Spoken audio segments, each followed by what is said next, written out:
Bismillahirrahmanirrahim. Assalamualaikum warahmatullahi wabarakatuh. Alhamdulillahilladzi hadana lihaza wa ma kunna linahtadiya laula an hadana Allah. Asyhadu an la ilaha illallah wahdahu la syarika lah. Wa asyhadu anna Muhammadan abduhu wa rasuluh. Allahumma salli wa sallim wa barik ala sayyidina Muhammad wa ala alihi wa sahbihi ajma'in wa ba'du. Wa qala al-musannifu rahimahullahu ta'ala wa nafa'ana Allahu bihi wa bi'ulumihi fid darin amin. Telah berkata Imam al-Allamah Syekh Abdul Qadir Al-Jilani, semoga Allah Ta'ala merahmatinya dan kita mendapat manfaat serta barakah ilmunya. Para pecinta Allah Ta'ala yang menjadi kaum khusus dari makhluknya merasa nikmat apabila tubuh-tubuh mereka dibalakan, yakni diuji. Sedangkan para syahid di medan perang terbunuh oleh pedang-pedang orang kafir merasa bala pada tubuh-tubuh mereka. Betapa pula dengan para syahid yang terbunuh oleh pedang-pedang kecintaannya kepada Allah Ta'ala. Hanya sahaja kehancuran ke atas binaan dan bangunan itu berlaku kerana maksiat. Pernahkah engkau lihat tempat-tempat bangunan yang roboh dan hancur? Orang-orang yang melakukan maksiat itulah yang menyebabkan roboh dan hancurnya. Sebab maksiat itu memang menghancurkan negara dan membinasakan para penghuninya. Begitu pula dengan binaan dirimu itu sama seperti negara. Jika engkau membuat maksiat dalam dirimu, tunggulah kehancurannya. Kerana maksiat itu akan membawa kerosakan pada jasadmu, kemudian pada jasad agamamu. Engkau akan dilanda buta, lesu, pekak dan hilang daya upaya. Dan akan menimpamu pelbagai penyakit. Akan menimpamu kefakiran, sehingga rosak sumber keuanganmu dan menarikmu untuk menadah tangan kepada teman dan lawanmu. Celaka engkau wahai munafik. Jangan cuba menipu Tuhan. Engkau membuat sesuatu amal yang lahirnya buat Tuhan, tetapi engkau maksudkan buat manusia. Engkau berpura-pura di hadapan mereka dengan nifakmu, dengan menunjukkan serba baik, padahal engkau merupakan Tuhanmu yang melihat. Ingat, jika beginilah sifatmu, sedikit masa lagi engkau akan keluar dari dunia dalam keadaan muflis. Wahai orang yang sakit kebatinannya, obatilah dirimu segera, dan obat itu tiada akan engkau dapati melainkan pada orang-orang solihin daripada hamba Allah. Mintalah obat itu daripada mereka dan minum. Mudah-mudahan segera datang sembuhnya yang cepat, dan sihatmu pun menjadi abadi. Buat maknawimu dan hatimu, kebatinanmu dan khalwatmu pada Tuhanmu Azza wa Jalla. Kedua belah mata hatimu akan terbuka, sehingga engkau dapat memandang Tuhanmu. Engkau akan termasuk golongan orang yang mencintai Allah dan sentiasa berdiri di pintunya dan tidak lagi memandang kepada selain dia. Kalau hati yang sudah dipenuhi dengan kebid'atan, bagaimana dapat melihat kepada Tuhan yang Azza wa Jalla? Muslimin dan muslimat sedang penonton yang dirahmati Allah sekalian. Kalau sebelum ini kita menceritakan bagaimana membina karakter mukmin yang sempurna, mukmin yang dekat dengan Allah Subhanahu wa taala, dengan membuang seluruh pandangan, dengan membuang seluruh pergantungan pengharapan kepada manusia. Hanya tawaf sekeliling Allah Subhanahu wa taala dan mengharapkan Allah Subhanahu wa taala. Maka golongan ini menjadi golongan yang dinamakan para ahibbah ataupun para pencinta. Para pencinta Allah. siapa yang nak jadi orang khawas ataupun orang khusus, maka dia kena letakkan kecintaan Allah melebihi segala-galanya. Kalau atas dunia ni, kita suka menjadi golongan VIP. Kalau kita pergi kedai makan, biar kita dilayang sebagaimana VIP.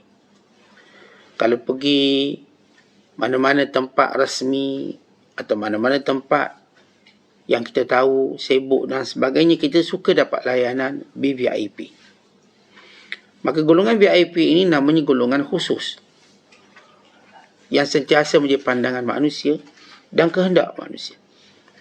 Tetapi mereka lupa bahawa golongan khusus yang sebenar, VIP sebenar, ialah para pencinta Allah. Maka Allah akan memudahkan kehidupannya di luar jangkauan dia. Kemudahan hidup yang Allah berikan kepada para pencinta Allah, baik di dunia apatah lagi di hari akhirat kelak. Dijadikan dunia berada dalam genggamannya. Dijadikan dunia berada dalam penguasaan dan pengawasannya, berada di bawah tapak kakinya. Dunia tidak boleh menjadikan dia sedih, atau tidak akan boleh menjadikan dia lemah, atau tidak boleh menjadikan dia terhina. Kerana Allah Ta'ala telah muliakan dengan cinta kepada Allah SWT. Baik para pecinta Allah, sampai peringkat mereka melihat setiap ujian Allah nikmat. Sebab itu kata Imam Sufyan Ats-Tsauri, bukanlah faqih seseorang itu sehingga mereka melihat ujian itu sebagai nikmat dan melihat kesenangan itu sebagai musibah. Orang faqih, yakni orang bijak sana yang sebenar, yang melihat ujian-ujian pada tubuh badan mereka, pada anak isteri mereka, pada kehidupan mereka, itu nikmat Allah yang Allah berikan pada mereka. Bila Rasulullah menyatakan la yazalul mu'min, la yazalul bala' fil mu'min bil mu'min wal mu'minah fi malihi wa badanihi wa waladihi. Tidak ada orang Islam, lelaki ataupun perempuan, yang diuji oleh Allah Ta'ala pada hartanya, pada anak pinaknya, pada keluarganya, melainkan dia akan menjadi penghapus dosanya, dan dia bertemu dengan Allah Ta'ala dalam keadaan tak bawa dosa. Sentiasa ujian Allah itu akan datang kepada setiap orang beriman untuk membuang semua dosa dia. Kerana itu ujian ini adalah satu nikmat. Tuan-tuan, macam mana kita nak suruh nampak ujian tu nikmat?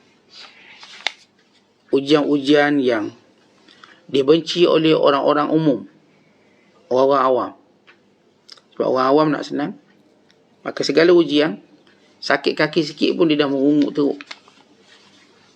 Kalau dia rugi dalam untung pun dia masih marah.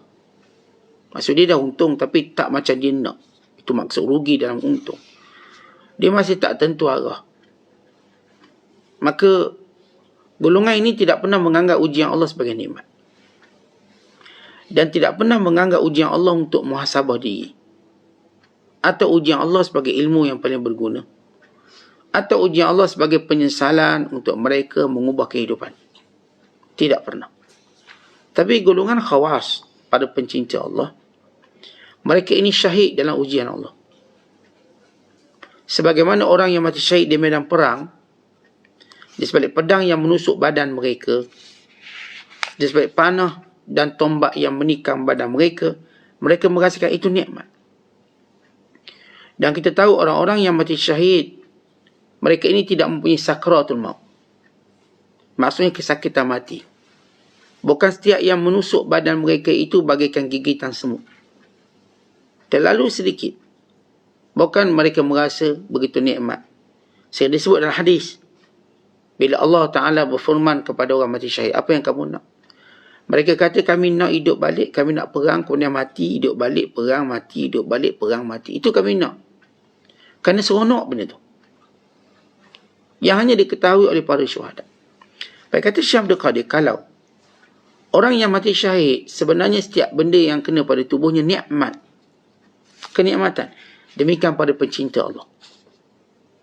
Para pencinta Allah, setiap ujian-ujian tadi itu adalah pahala yang besar untuk dia raih, untuk dia dapat.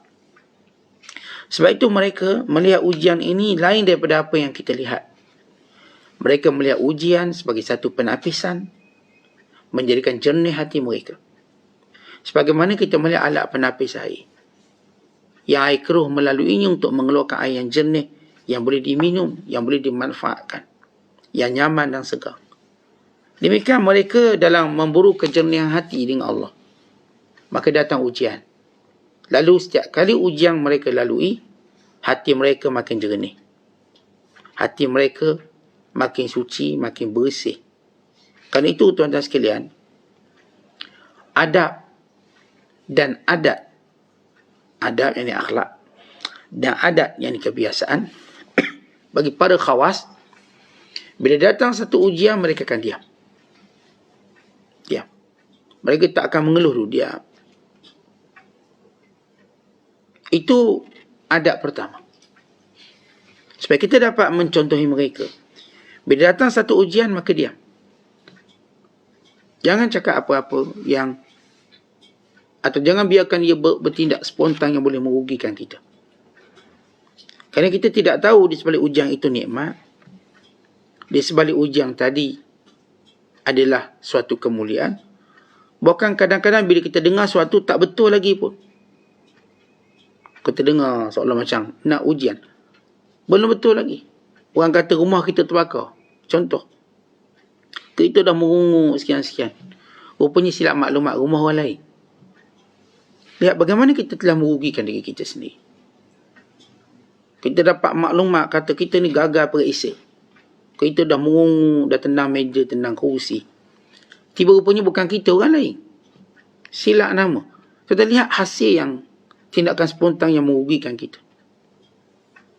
Maka sebab itu adab dan adat mereka, bila dapat musibah mereka akan diam dulu. Diam, bertenang dengan bahasa lainnya.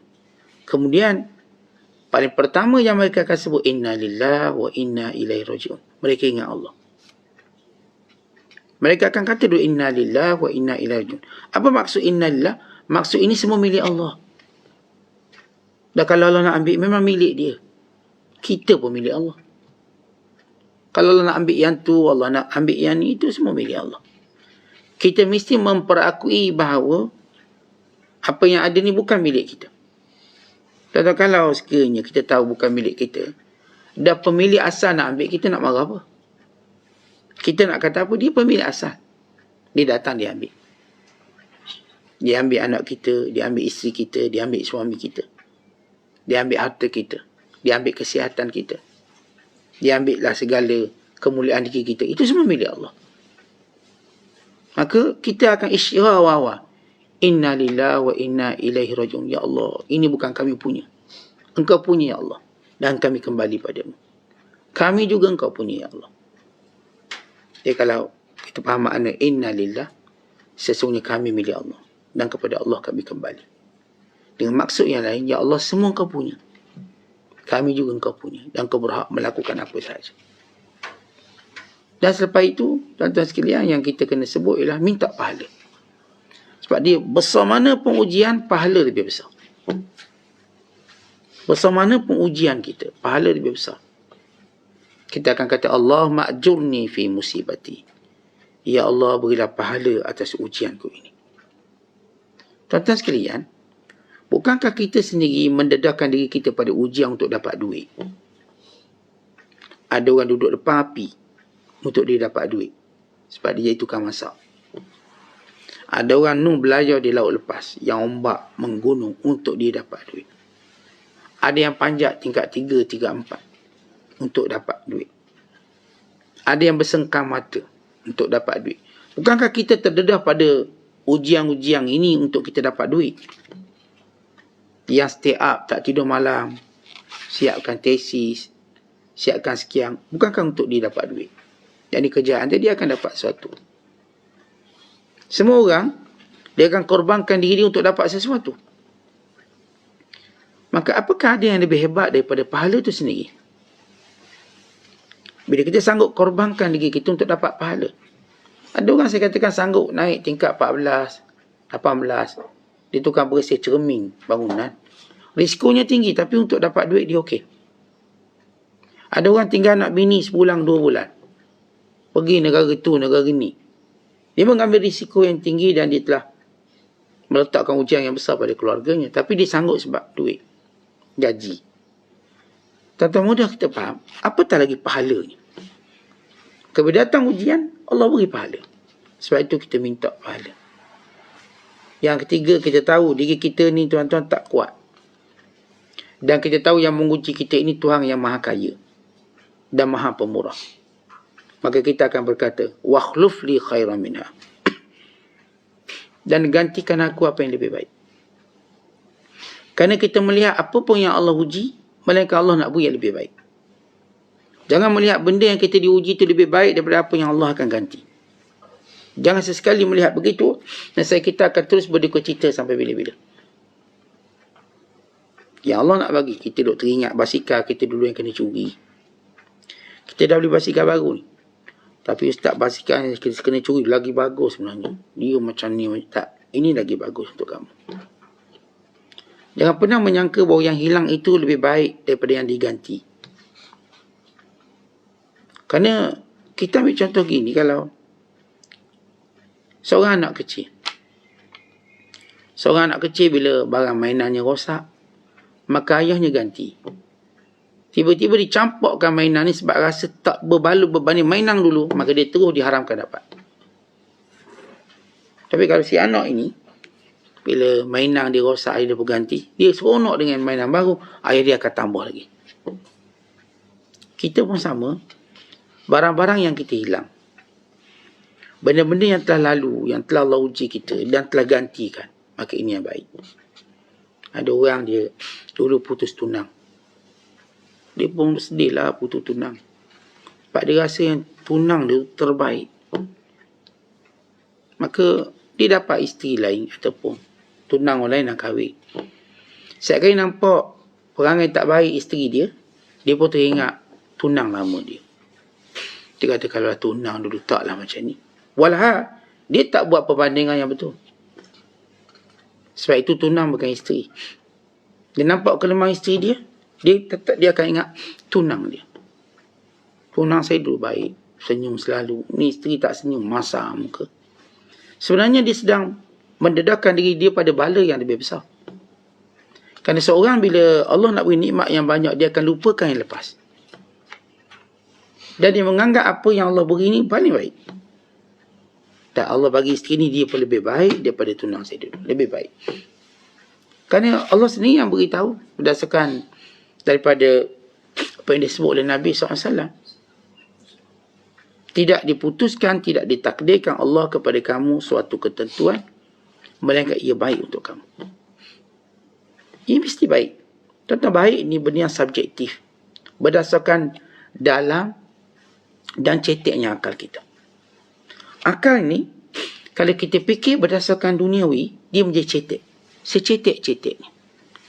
Tapi kalau kita fikir secara yang sebenar, secara dalam, yakni dengan melihat Allah yang bijaksana, maka akal ni menjadi dalam. Dia fikir jauh. Dia nampak jauh. Tentu kalau kita tanya orang-orang businessman ni, dia sanggup beri produk dia percuma untuk untung besar, akan datang. Dia bukan cerita ni, akan datang. Kadang-kadang dia melabur keuntungan 3 tahun akan datang, bukan sekarang. Dia letak juta-juta, bila boleh untung? Selepas 3 tahun. Even 4 tahun. Tapi dia sanggup buat. Sebab bila dapat untung selepas 4-5 tahun, dia dapat cover semua benda yang dikorbankan awalnya. Dan ini kan pula apa yang Allah berikan pada kita. Jadi kita tengok perkara yang boleh merosakkan ujian itu dalam hidup kita. Bila kita merasakan yang lepas lebih baik pada sekarang, kita mesti melihat yang sekarang adalah baik kerana ia pilihan Allah, bukan pilihan kita. Yang dulu pilihan kita, yang sekarang pilihan Allah. Siapa kata pilihan Allah tidak baik?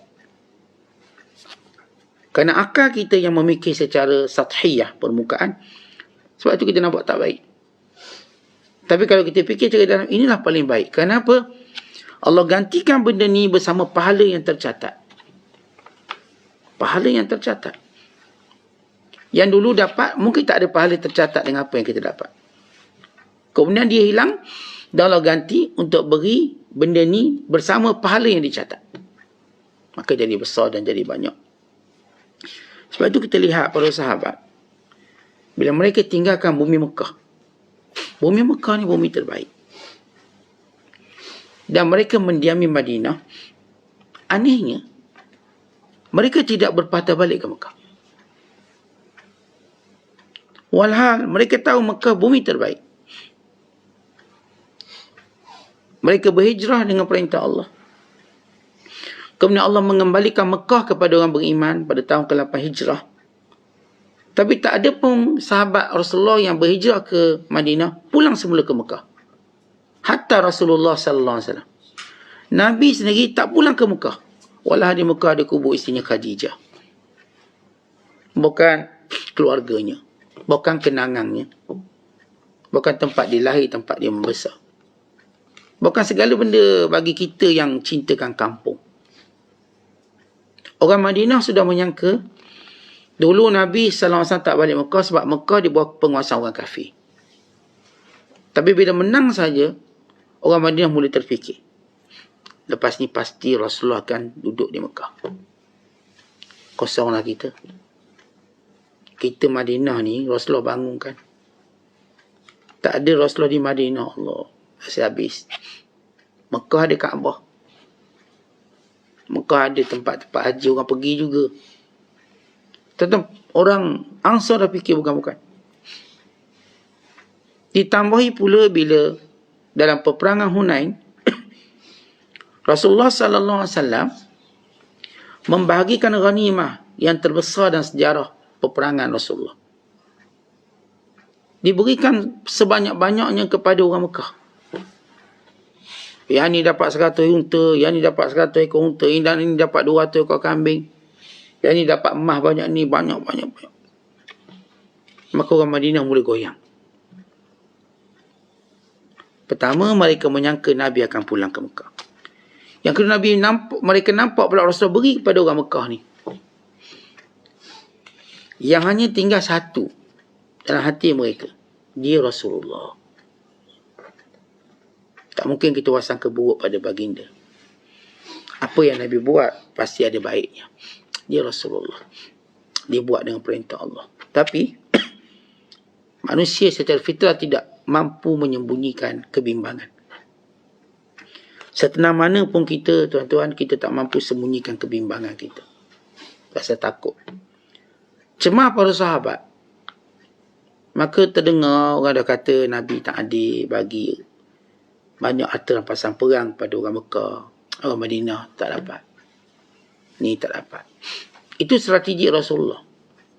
Yang Nabi tahu kekeruhan itu, lalu Nabi SAW pun berkata pada orang Madinah, wahai sahabatku Ansar, tidakkah kamu reda mereka pulang membawa kambing dan unta, tapi kamu pulang membawa Rasulullah? Lalu keadaan berubah dengan serta-merta. Ya, harta itu apa sangat berbanding Rasulullah sallallahu alaihi wasallam. Gembira orang Ansar tidak terkira. Kerana tidak ada pemberian lebih baik daripada Rasulullah sallallahu alaihi wasallam. Mereka bawa balik Rasulullah ke Madinah. Tentang saya nak fokuskan dalam kisah ini. Kenapa Rasulullah tak balik ke Mekah? Kenapa sahabat Abu Bakar, Umar tak balik ke Mekah? Bukan mereka terus mati di Madinah. Kerana itu pilihan Allah. Madinah itu pilihan Allah. Yang memerintahkan Rasulullah berhijrah ke Madinah, Allah.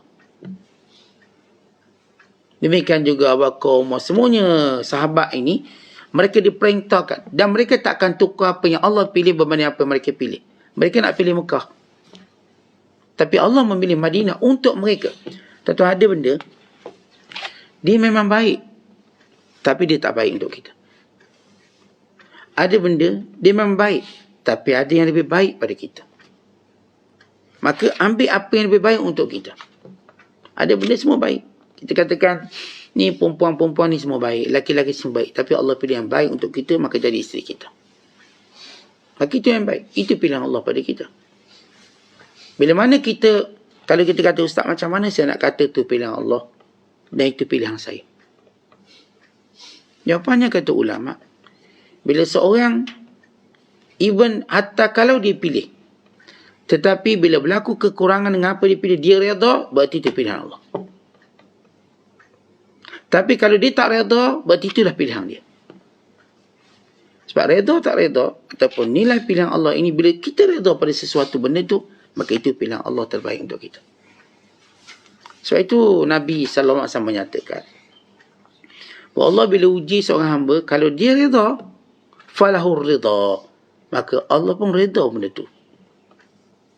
Kalau dia marah, falahus sakhat, maka Allah juga marah dengan benda itu. Jadi marah pada dia kerana membenci benda yang dia dapat. Dan adab serta adab kita, kita dah ajar. Bila kita kena sesuatu pada tubuh badan kita, diam dulu. Diam. Jangan melatah. Jangan melatah. Kita diam, kita beristirjab. Dan kita berdoa pahala. Dan kita meminta gantian baik. Dan yang kelima, kata ulama, sebutlah Alhamdulillah. Selepas kita melalui ujian ini, sebutlah Alhamdulillah. Kenapa? Satu ujian, di belakangnya beribu hikmah. Satu musibah, tetapi di belakangnya dengan 1000 nikmat. 1000 kebaikan. Ini yang kita tak nampak, sebab kita dah sebab akal kita. Tuan-tuan kena tahu, kita ni berasal daripada bodoh. Bodoh kita bukan bodoh biasa, tuan-tuan. Bodoh yang tak ada sesuatu pun. Sehingga kita tak mampu bercakap dek bodohnya kita. Dan Allah sebut dalam Quran, wallahu akhrajakum min butuni ummahatikum la ta'lamuna syai'a. Kamu keluar daripada perut ibu kamu, tak ada ilmu langsung. Zero. Tentang bodoh kita, bodoh daripada zero. Tak ada apa. Saya tak ada apa waktu lahir, tuan-tuan pun tak ada apa. Kita nak bercakap pun tak pandai. Bukan kata tak ada maklumat, nak cakap tak pandai. Duk nangis macam tu. Nangis. Nangis. Masa tu ketawa pun tak pandai. Tentang masa kita mula lahir, ada tak budak ketawa? Semua nangis. Lahir je nangis. Lepas tu, nangis. Kita cuma tahu dua bahasa, diam dan nangis. Lama barulah boleh ukir senyum sikit. Bolehlah ukir senyum sikit. Lama boleh ketawa. Barulah ada nangis, ketawa. Nangis. Dulu mula lahir nangis je. Nangis, kemudian tidur. Bangun tidur, nangis. Itu keadaan kita. Tak pandainya kita. Allah beri kita ilmu sikit-sikit. Tak ada orang dapat ilmu banyak. Semua orang dapat sikit-sikit. Sehingga jadi banyak dalam sikit. Maksudnya, kerana Allah Ta'ala sebut dalam Quran, وَمَا أُوتِيتُم مِّنَ الْعِلْمِ إِلَّا قَلِيلًا. Kamu hanya diberi ilmu sikit, walau kamu rasa banyak. Sikit. Kita mula besar, erti sikit-sikit. Allah jadikan manusia kena tipu, supaya mereka tahu mereka tak bijak. Akhirnya kita rasa dah cerdik, kena tipu. Kita dah PhD, kena tipu lagi. Kadang-kadang Allah jadikan orang yang paling bawah pada kita boleh tipu kita. Tuan, tipu ni apa hikmah Allah jadikan ada tipu atas dunia ni? Supaya kita tahu kita tak sempurna. Pemimpin negara kena tipu. Kena tipu. Pakar-pakar korporat pun kena tipu. Bahkan kadang-kadang alim ulama pun kena tipu. Sebab tipu menjadi satu kelemahan makhluk. Tak ada orang kata, saya tak pernah kena tipu. Kita tuan-tuan sentiasa kena tipu sebenarnya. Wa imma kita kena tipu diri sendiri. Kita ditipu oleh hawa nafsu, oleh syaitan, oleh kawan yang dekat dengan kita, oleh musuh kita. Dan begitu seterusnya. Dia ada peringkat-peringkat tipu. Kalau orang kata, pernah tak ada orang di hidup dia tak kena tipu? Saat sepanjang saya kena hidup, saya tak pernah ketipu. Semua orang akan kena. Kerana semua orang berusaha untuk tipu seseorang. Oleh bagaimanapun, Rasulullah SAW ditipu oleh golongan munafikin. Tipu siang malam pagi petang. Bahkan mereka kata tengok Muhammad ni senang je kita tipu dia. Mereka lupa bahawa Allah sentiasa beritahu Rasulullah, wahai Muhammad, mereka menipu kamu. Mereka sedang menipu kamu. Iza ja'akal munafiquna qalu nashhadu innaka la Rasulullah. Wallahu ya'lamu innaka la Rasul. Wallahu yashhadu innal munafiqina lakadzibun. Bila datang kepada kamu golongan munafikin, lalu mereka berkata, wahai Muhammad, kamu benar-benar Rasulullah. Allah tahu kamu Rasulullah. Allah menyaksikan bahawa orang munafik itu menipu dengan perkataan mereka. Tuan-tuan, orang munafik datang kepada Rasul, beria kata, innaka la Rasulullah. Benarlah kamu Rasulullah. Confident muka mereka. Kata Allah, Allahu ya'lamu innaka la Rasul. Memang pun Allah dah tahu. Dan Allah menyaksikan orang munafik itu menipu. Jadi semua orang atas dunia ni tuan-tuan, diusahakan untuk ditipu. Cuma sebahagian manusia itu Allah pelihara mereka daripada tipu, atau Allah pelihara mereka daripada kesan menipu. Contoh, Rasulullah SAW dipanggil makan oleh Yahudi. Dan wanita siap-siap letak racun. Nabi datang. Nabi tak menyangka Yahudi nak tipu, nak suruh Nabi makan kambing sampai mati. Kambing ini telah diracuni dengan racun yang paling kuat. Maka Rasulullah duduk. Dan Rasulullah SAW setengah riwayat menyebut, bila Rasulullah nak menjamahnya, maka kambing ini berkata, inni masmumah, aku diracun. Maka Nabi angkat tangan. Tapi dah ada sahabat yang makan, sehingga menyebabkan kematian. Bahkan Abu Bakar Siddiq radhiyallahu ta'ala anhu ketika dekat dengan wafat, dia kata, aku masih terasa racun kambing itu. Kuat racun tu. Ya, Abu Bakar mungkin disentuh sikit. Atau mungkin kerana bau racun tu sendiri. Macam kita tuan-tuan kalau pergi kedai perabuk, dia punya barnis dia tu kuat. Dia barnis lalu. Mungkin hidung boleh berdarah. Bau kuat. Tekak sakit. Dia ada jenis-jenis bau ni terus datang. Dia efek kat kita. Setengah-setengah minyak wangi, kalau kita bau tu pening kepala. Ada. Bau je pening. Bau je tu sakit tekak. Padahal kita tak lagi hidu dia secara rasmi. Dari jauh sakit tekak. Dari jauh pening kepala bau.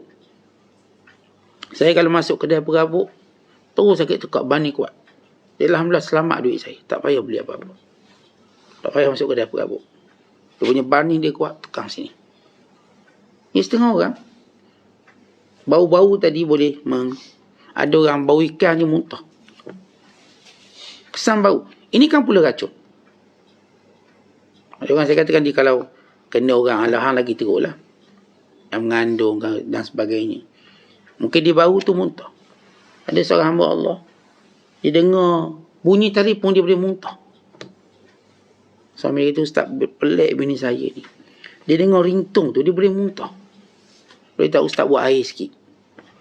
Dia punya kuat alahan dia. Bunyi telefon boleh muntah. Jadi tak heranlah kalau ada isteri tengok muka suami muntah. Tengok muka saya muntah macam kena racun. Macam kena santau. Alahan. Ada seorang sahabat saya, dia tidur sama saya. Kata, kenapa tidur? Bini saya tak tengok muka saya. Kalau tengok muntah. Dia alahan. Habis tidur Ustaz. Tidur. Sepanjang bini dengan tu tidur. Sampai habis alahan. Ada yang jenis pula tak boleh bau bawang, tapi makan boleh. Mengadang sama Ustaz, bini saya alahan, tak boleh bau bawang. Habis saya lah kena masak. Tapi bila masak boleh elok-elok dia makan. Tak? Tu macam tak percaya pula dia punya alahan. Jadi racun tadi, bau dia menyebabkan Abu Bakar Siddiq rasa kesannya sampai dia mati. Rasulullah SAW tak tahu pun para baginda akan ditipu. Yahudi nak menipu. Tapi Allah menjaga Rasulullah SAW. Kerana Allah berfirman, Wallahu ya'simuka minan nas. Allah pelihara kamu daripada kejahatan manusia. Tapi penipuan itu merupakan satu rencana kehidupan. Untuk tandakan apa kita tak sempurna. Mereka orang yang dipelihara oleh Allah SWT. Oleh sebab itu bila datang musibah tuan-tuan, otak kita jangan ingat bijak untuk kata, oh tak bagus. Ya bagus. Kita melihat sesuatu, kan itu kita kata, Alhamdulillah. Kita diam, kita sebut inna lillah, kita doa pahala, kita minta gantian lebih baik, kita menyebut Alhamdulillah. Kemudian yang keenam, ialah kita bersedekah bila mana setiap ujian. Sedekah. Kita kan tuan-tuan bila ada je sempena buat kek, ada sempena buat jamuan, buat makan. Dan kita cuma tengok sempena hari jadi, sempena ulang tahun perkahwinan dan seterusnya. Kita lupa bahawa bila datang ujian, itulah hadiah Allah pada kita. Maka kita bersyukur kalau kita bersedekah. Siapa pun bila dia kena musibah lalu dia bersedekah, maka Allah akan halang dia daripada musibah yang akan datang. Yang sama seperti sedekah. Lepas kena tadi kereta aksiden. Saya dah innalillah, saya dah doa-doa. Alhamdulillah, mungkin ada hikmah dia. Saya pun nak sedekah. Bukan kita tak sedekah. Ustaz bajet nak baiki kereta ni. Tak sedekah, silakan sedekah. Walau sikit. Rawat musibah tadi. Hadapi musibah tadi dengan memperbanyakkan sedekah. Ternyata sedekah ini menjadi terus benteng-benteng kita. Kita tuan-tuan bila ribut ke dan sebagainya, merosakkan pagar rumah kita, kita akan buat balik pagar. Kita bina balik benteng. Maka demikian dalam hidup kita bila kena musibah macam pagar tu roboh. Bina balik pagar, tembok. Banyakkan bersedekah. Maka ini akan menjadikan setiap musibah kita nampak hebat.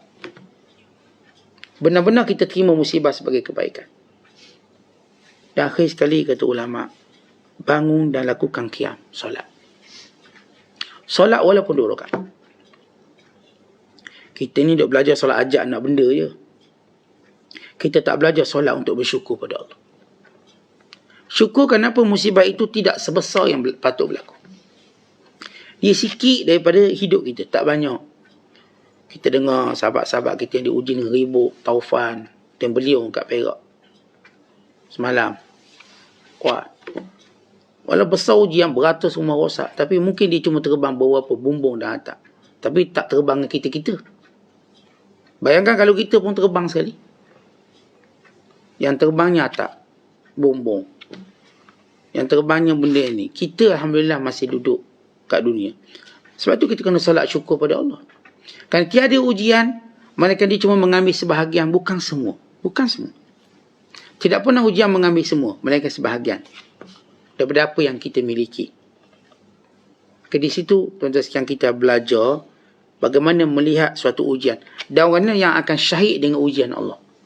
Sebagaimana syahidnya orang yang berperang pada jalan Allah. Bila datang ujian, dia belajar untuk diam. Diamnya untuk dia mengelakkan respon yang boleh menyebabkan dia menyebut perkataan tidak baik.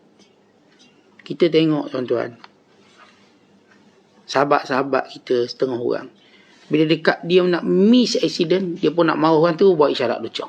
Macam tu. Padahal dia patut bersyukur pada Allah. Dia naik motor, kereta tu tak nampak dia mungkin. Dia terus rem motor, dia pun angkat jari tengah. Apa dia dapat dengan ujian tu? Dia tak belajar. Allah telah selamatkan dia. Sepatutnya Alhamdulillah. Syukur pada Allah. Tapi bila dia main angkat jari tengah, miss accident jari tengah, macam tu tuan-tuan, kita sebenarnya mendedahkan diri kita pada ujian yang lebih berat selepas itu. Itu ujian Allah pada kita. Patut kita menyebut inna lillah wa inna ilaihi raji'un. Kita berzikir, menggantikan setiap perkataan tafahush yang keji dan buruk dengan istighfar dan sebagainya. Alhamdulillah Allah panjang lagi umur kita. Tapi kita sambut benda tu dengan benda yang tak baik. Miss accident tadi tu, angkat jari tengah kat driver lain. Marah. Apa kita dapat selepas tu? Kerugian. Dan membentuk sifat yang buruk, yang berterusan. Maka ingat adat dan adab kita, para ulama dan juga orang terpilih ini. Kemudian kata Syekh, hancur bangunan kerana maksiat. Hancur negara kerana maksiat. Bukan sejarah menunjukkan mana-mana negara atas dunia, Allah musnahkan kerana maksiat. Lalu kamu, kata Syekh Abdul Qadir, kamu seperti bangunan itu. Bila kamu buat maksiat, maka badanmu akan binasa. Badanmu akan rosak. Badanmu akan hancur. Kerana maksiat tadi menjadikan kamu hina. Akhirnya kamu akan taruh tangan pada kawan dan pada lawan kamu. Contoh bila kita sebut maksiat, yang merosakkan cinta kita pada Allah, maksiat. Setiap kali seorang mendakwa cinta pada Allah, lalu dia buat maksiat, maka rosak cinta dia. Sebab itu para ulama' menyenaraikan kesan-kesan kita buat maksiat. Yang pertama kata mereka, apa pun jenis maksiat, dia akan menjadikan kita hina dan kecil. Selepas kita agung, hebat, gah, dia persada, Bila buat maksiat, kita akan hina dan menjadi kecil. Ini yang disebut oleh Syekh Abdul Qadir. Akhirnya kamu akan menjadi fakir, menadah tangan kepada lawan kamu sendiri. Yang dulu kita berlawan dengan dia, kita tadah tangan, meraih simpati, mengemis simpati. Kesan maksiat. Walau kalau kita tengok, orang nama musuh kita, kita takkan merayu musuh. Kita kata biar macam mana pun saya mati berdiri pun tak apa. Saya takkan rayu pada musuh. Tapi orang yang melakukan maksiat, dia dengan mudah akan merayu musuh dia. Kenapa? Itulah dia kesan maksiat. Maka Allah hilangkan kemuliaan diri dia. Tentu orang bila kuat kepribadian, dia takkan merayu pada musuh. Sebab kata pepatah tadilah, biar kita mati berdiri tak apa. Biarlah kita mati dalam keadaan yang mulia ini, bukan keadaan hina. Daripada hidup hina, baik kita mati mulia. Kita nak mati mulia, bukan mati dalam keadaan merayu pada musuh. Apatah lagi musuh Allah dan musuh agama. Orang Islam dalam sejarah menunjukkan tak pernah merayu pada musuh. Rasulullah berperang dengan musyrikin Mekah. Dan Nabi kalah. Dan waktu Nabi kalah, Nabi tak merayu. Nabi terus berperang sehingga menang dan berjaya. Para sahabat ditangkap, ditawan. Mereka tak merayu untuk dibebaskan. Mereka memilih syahid. Tak pernah mereka merayu, tolong lepaskan saya, tolong tak. Mereka akan menghadapinya. Sehingga mereka ditunjukkan ketokohan dan kemuliaannya. Baik, ini kesan maksiat yang pertama. Yang kedua, segala nikmat akan hilang. Tuzilun na'am ataupun ni'am. Nikmat kita satu persatu hilang, sebagaimana kata Syekh Abdul Qadir, sehingga kamu jadi fakir. Tentang fakir ni bukan sekadar tak ada harta. Bukan hilang semua benda yang menjadi kita mudah. Pandangan hilang, pendengaran hilang, percakapan hilang. Ini semua nikmat. Allah akan hilangkan satu persatu. Kita akan tengok. Sehingga last kali kita hilang kehidupan. Mati. Tapi hilang kehidupan dengan keadaan yang tidak mulia. Dan yang ketiga, kata ulama, segala musibah-musibah datang, segala bala-bala datang, kesan dari maksiat kamu buat. Yang tadi kita kata nikmat yang ada hilang. Tambah pula musibah datang. Musibah-musibah yang datang, tak kira apa pun musibah. Ekonomi ke, malapetaka ke, semua ini kesan daripada maksiat. Musibah-musibah yang kena pada kita, yang kena pada keluarga kita, ia kesan daripada maksiat yang kita lakukan. Dan ini disebut oleh Allah dalam Quran. Wa ma asabakum min musibatin fabima kasabat aydikum wa ya'fu an katsir. Dzalika bi anna Allah lam yakum mughayyiran ni'matan an'amaha ala qaum hatta yughayyiru ma bi anfusihim. Kata Allah, tidak mengena musibah pada kamu melainkan kerana perbuatan kamu sendiri. Itu pun Allah dah maafkan banyak. Allah tak turun betul-betul patut yang kamu dapat. Allah turun sikit. Allah maafkan banyak. Kerana Allah itu tidak akan mengubah nikmat yang diberikan pada hambanya, sehingga hambanya sendiri yang mengubah nikmat itu dengan buat maksiat. Tetapi bila Allah bagi nikmat, Allah nak kekalkan nikmat itu pada kita. Tapi kalau kita buat maksiat, kita yang tanggalkan nikmat itu. Sebab itu bila kita ada pandangan, guna dengan elok. Kita ada lidah, guna untuk dengan elok. Kita ada telinga, guna dengan elok. Kita ada anak-anak, gunakan dengan elok. Semua benda tuan-tuan sekalian kita nak buat dalam keadaan mentaati Allah SWT. Yang keempat, punca kita su'ul khatimah. Bila kita buat maksiat, maka manusia ni tuan-tuan sekalian, dia akan mati mengikut cara dia hidup. Matu ala ma'asyu alaihi. Dia mati berdasarkan macam mana cara dia hidup. Dan bersama dia waktu dia mati dengan orang yang pernah bersamanya waktu dia hidup. Kalau kita hidup dengan orang soleh-soleh, waktu kita mati orang soleh penuh kat kubur kita tu. Kalau kita hidup dengan orang fasik-fasik, bila kita mati orang fasik je ada. Orang fasik ada. Satu ketika ada seorang hamba Allah meninggal dunia. Dia dulu belajar dengan saya, baik belajar. Tapi akhirnya lah dia memilih jalan yang kurang baik. Mudah-mudahan Allah ampunkan dia. Sehingga dia pun mati. Kawan dia dah berubah. Dulu kawannya kita, sekarang kawan ni bukan kita, orang lain. Berubah. Maka bila dia mati, kawan-kawan datang. Tapi seorang pun tak naik untuk solat jenazah. Tak ada seorang pun. Mereka tinggal lagi ihsan orang masjid, orang surau yang solat dia. Sehingga tukang mandi mayat marah. Mu ni kawan ramai-ramai. Seorang pun tak pandai semayang. Tak pandai semayang dan tak nak semayang. Jadi malah nak ambil semayang. Akhirnya mereka ramai di bawah tapi seorang pun tak solat. Dan ini musibah besar. Bila kita dapat kawan yang tak boleh doakan kita, dia jauh lebih teruk daripada kawan yang tak boleh beri duit pada kita. Kita kan kalau ada kawan-kawan boleh tolong kita, ni kawan ni. Kalau tak boleh tolong, tak boleh beri duit, kawan ni bukan kawan. Tapi teruk lagi kawan yang tak boleh doakan kita, itu teruk. Sebab doa tu percuma. Pun dia tak boleh bagi, maka saya tak nampak nilai kawan yang tak boleh doakan kita. Sebab tu kita tanya kawan-kawan kita, kamu ni boleh tak doa untuk aku? Kalau boleh doa, kamu kawan aku. Sebab kita sampai masa, tuan-tuan, kita tak perlukan pertolongan bersifat material ni, tak perlu. Waktu tuan-tuan sakit, kita tak perlu benda tu, kita nak doa. Doalah biar saya sembuh. Doalah biar saya dimudahkan urusan. Apatah lagi kita dalam kesulitan dalam kubur. Kita nak, sebagaimana kita sebut semalam, bila kita diminta untuk mengenali istaghfiru minal ikhwan, perbanyakkan kawan-kawan yang soleh. Minal mu'min di kalangan orang soleh. Fa inna likulli mu'min syafa'ah. Setiap orang beriman dia ada syafaat dia. Semua orang beriman ni Allah beri dia syafaat. Jadi kalau kita banyak kawan yang baik, dia akan beri syafaat. Syafaat paling minimum doa dia. Doa tu minimum sebelum syafaat-syafaat lain. Yang sebagainya mungkin beri pahala dia. Beri pahala ni, saya nak kongsi pahala saya. Nak beri. Sebagaimana dalam asal yang banyak. Ingin orang-orang yang dikenali diangkat darjat. Contoh ni doa yang paling mudah, yang patut kita perolehi daripada kawan kita, kita tak dapat. Oh, ini musibah besar. Maka paling minimum seorang kawan. Kemudian maksiat ini juga merupakan hutang yang mesti kita kena bayar. Maksudnya, tuan-tuan, kalau kita berhutang, kena bayar tak kena bayar? Kena bayar. Walau lama mana pun. Walau lama mana pun. Saya hutang dia 20 tahun. Kena bayar. Bila seorang buat maksiat, dia kena bayar. Macam mana kena bayar? Artinya akan ada hukuman Allah untuk dia sebagai bayaran. Ada seorang ulama, namanya Muhammad bin Sirin.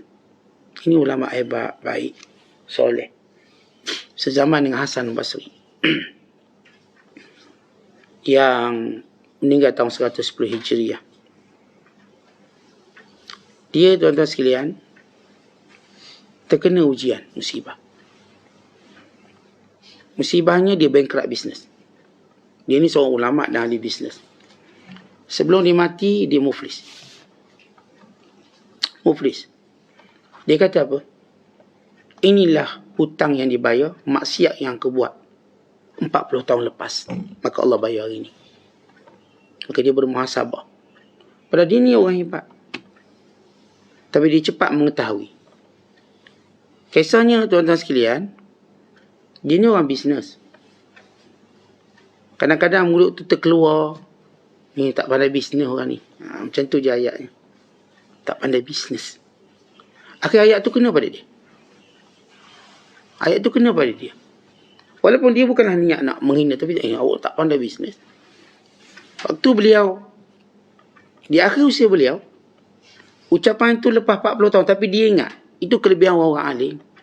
Kesalahan dia mudah ingat. Untuk Allah bersihkan mereka secepat mungkin. Dia kalau kita baca Muhammad bin Sirin seorang tabi'in yang hebat.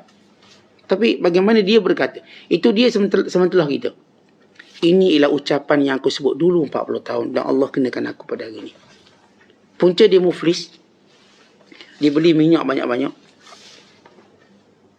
Dan dia berhutang. Kemudian minyak tadi dimasuki oleh tikus. Tikus masuk minyak ni.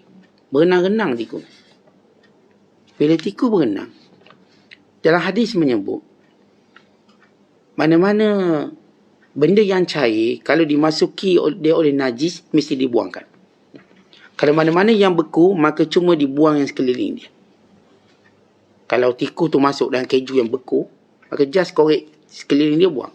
Tapi kalau benda cair tikus tu berenang, dia kena buang semua. Maka kata partner dia, tuan, jangan buang, rugi kita. Mana customer tahu kita punya minyak masuk tikus? Dia orang tak tahu, kita jual. Kata mesti tidak. Aku tak akan jual benda yang najis, biarpun aku rugi. Maka dia perintahkan tuang semua minyak tadi. Bayangkan banyak minyak dia buang. Dan punca dia bankrupt.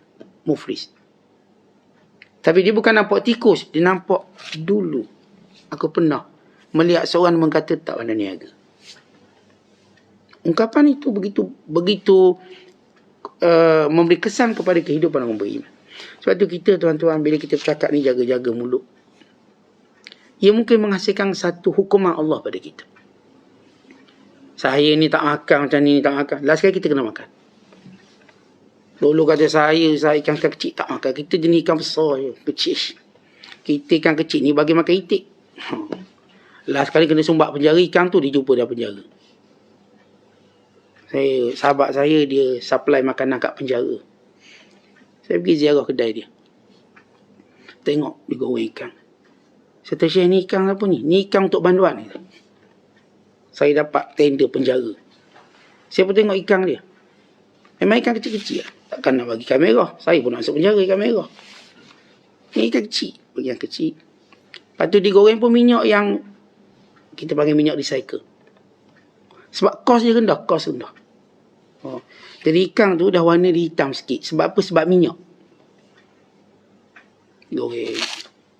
Yang dibencikan ni dia jumpa dalam penjara. Kan itu tuan-tuan, mulut kita ni kena banyak istighfar. Kita bimbang, banyak perkataan kita, punca kita dihukum oleh Allah. Walaupun kita sebut 20 tahun dulu, saya tak nak poligami ni, henti sikit. Apa poligami? Last sekali dia dapat poligami. Menantu dia mau poligami sekali, habis. Jangan cakap lebih kurang. Terutama benda hukum. Terutamanya benda yang berkait dengan menghina. Menghina orang. Terutamanya perkara yang berkait dengan, kita katakan, merasa diri kita hebat. Merasa diri hebat. Kita mana jalan kaki, penat jalan kaki. Last kali dia kena jalan kaki juga. Ada seorang hamba Allah, dia cerita saya. Dia bawa orang paling besar kat Malaysia ni. Orang paling besar kat Malaysia. Saya sebutlah siapa orang paling besar dalam Malaysia. Bawa pergi haji. Dia pergi haji ni tuan-tuan, memang macam mana pun VIP, ada waktu dia kena jalan kaki. Dia kena jalan kaki. Bila dia kata pada sahabat saya, Ustaz, saya nak cepat. Kata, Ustaz ni tak boleh. Sebab kita ni kena tunggu ni. Adalah benda-benda kena tunggu. Dia kata, tak, saya nak cepat juga. Dia kata, boleh nak cepat satu je. Kita kena tunduk bawah lori. Lalu bawah lori. Dia kata, bawah lori lah. Tuan-tuan, dia kat Malaysia mana pernah masuk bawah lori. Itu lampu syarat merah pun dia jalan. Dia orang besar. Akhirnya kawan saya bawa dia tunduk bawah lori air tu. Tunduk bawah. Sebab nak shortcut. Nak cepat sampai.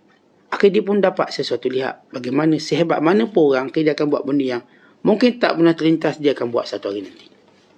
Kita tuan-tuan jangan rasa hebat. Kita mungkin buat sesuatu yang kita pun tak fikir kita akan buat. Maka lihatlah kesalahan mulut kita. Lihatlah kesalahan maksiat. Sebab maksiat, kata ulama, dia adalah hutang yang kita kena bayar. Ada seorang hamba Allah, dia buat salah. Tok Guru dia kata apa?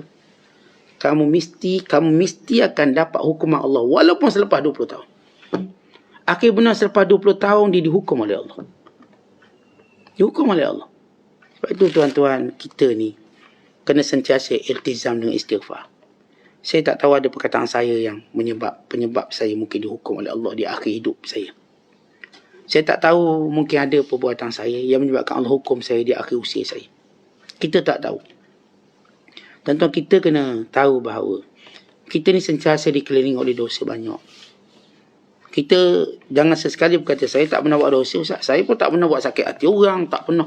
Kita macam nak tunjuk kita ni macam righteous, begitu mulia, beragama. Jangan tuan-tuan, biar kita sentiasa rasa kita berdosa. Orang yang mulia ialah orang yang sentiasa rasa dia berdosa, maka dia beristighfar pada Allah. Ada orang kata, saya sepanjang hidup tak pernah sakit hati orang, tak pernah buat tu, tak pernah buat ni. Dia nak beritahu macam dia tak buat salah. Kamu salah. Tentang saya mungkin, sebab mana pun saya layan mak ayah saya tahu mungkin ada benda perkataan saya yang punca derhaka. Saya tahu benda tu. Sebab mana pun saya bersahabat dengan kawan saya jaga tata susila akhlak. Ada perkataan saya menyebabkan mereka kecil hati dan menyebabkan kita berbalah. Sebab mana pun saya, tuan-tuan baca Quran, ada hukum tajwid saya tertinggal dan saya salah. Walaupun saya mungkin khatam Quran setiap minggu. Mungkin ada hukum tajwid saya salah. Tuan-tuan sehebat mana pun saya mengkaji kitab, ada fatwa-fatwa saya salah. Sebab mana pun saya ceramah, saya lancar berceramah, ada perkataan saya itu salah. Saya tahu itu semua. Dan itulah kita manusia.